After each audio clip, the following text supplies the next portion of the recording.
Why founders should not devalue sales. Hi, Patrick from Founder Revenue Academy. This episode is part of our process series and it's episode number 7. So let's get started. This video is more about founders devaluing the activity of sales and not devaluing their product by giving discounts or anything like that. I just wanted to set the scene for this one. About 2/3 of founders don't come from a sales background. Certainly in the UK, this is true. And so the impact of this is that there is not an appreciation necessarily of what goes into converting a stranger into a customer with some sort of financial transaction. It all seems pretty straightforward when you spell it out, but because you are dealing with humans, there are dynamics at play that surprise even the most seasoned sales pro. So having an appreciation of this department and what goes into it and the activities that are associated with it creates a company environment that values the effort and tenacity it takes to get a sale over the line. I do come at this from a decent amount of experience, having held all types of sales roles up and down the hierarchical chain. So I can say that when sales are held in high regard, things really start to work. Gone are the days where selling alone is the norm. That just doesn't exist anymore. So usually sales will take a team effort. So whether it be some technical support, when it might be some independent, or not independent, but sign off as well, or counter signatures or things like that, legal support.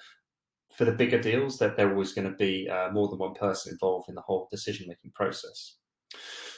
The devaluing of sales can often be attributed to knowing that it needs to be done, but always by somebody else, because of the anxiety that it induces by those people who aren't used to it. So it's the idea of thinking, well, we know sales is important, but I don't want to do it. I want somebody else to do it. I just want to focus on what I understand. So this is why founders will often hire salespeople too early, thinking that it can't be that hard, but we just need to get someone who's done it before. It's the same way as in coding and engineering cannot be taught in an afternoon. So why would it be appropriate to suggest that sales could be?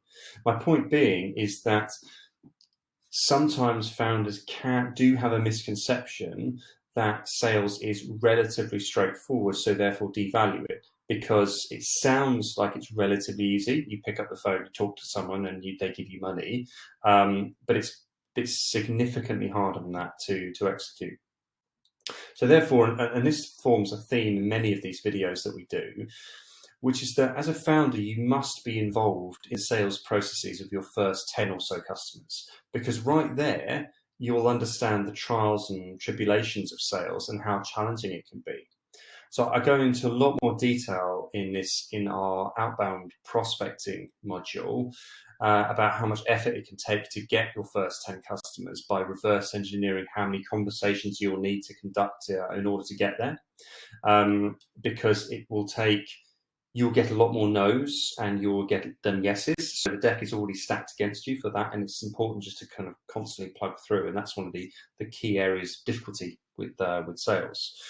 So sales requires that follow-up and more follow-up. It requires disciplined process adherence, influencing what you can control, but also accepting that not everyone is the right fit and that you cannot control if and when people buy. So it's a difficult mindset, but that's what sales is all about. And there are many more grey areas to live in for sales. With engineering, to a certain extent, you're dealing with machines, and so it can be a bit more binary. But with sales and dealing with humans, there are emotions attached to it, and especially the fact that when you're in a purchasing process, you will make the decision with emotion, but then justify it with logic. And sometimes you'll have to ensure some buyers will make sure that they're not justifying with logic or being too logical, so the deal doesn't actually go through.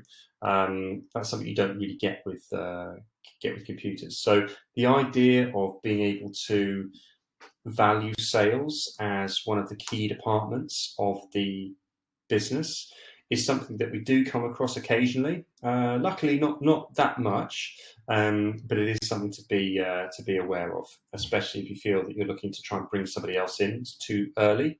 as a founder, you need to be attached to those first 10 or so sales processes just to understand how hard it is to do. So that wraps up today's video. Remember, we create these videos a lot to help our founders and run these mini-series on all the key pillars of scaling B2B tech startups. So if you haven't seen other videos in this process series, or the other series at all, please check them out. And also don't forget to join our community where the link is below, where you'll see all this content and get to interact with many like-minded founders. I'll see you in there.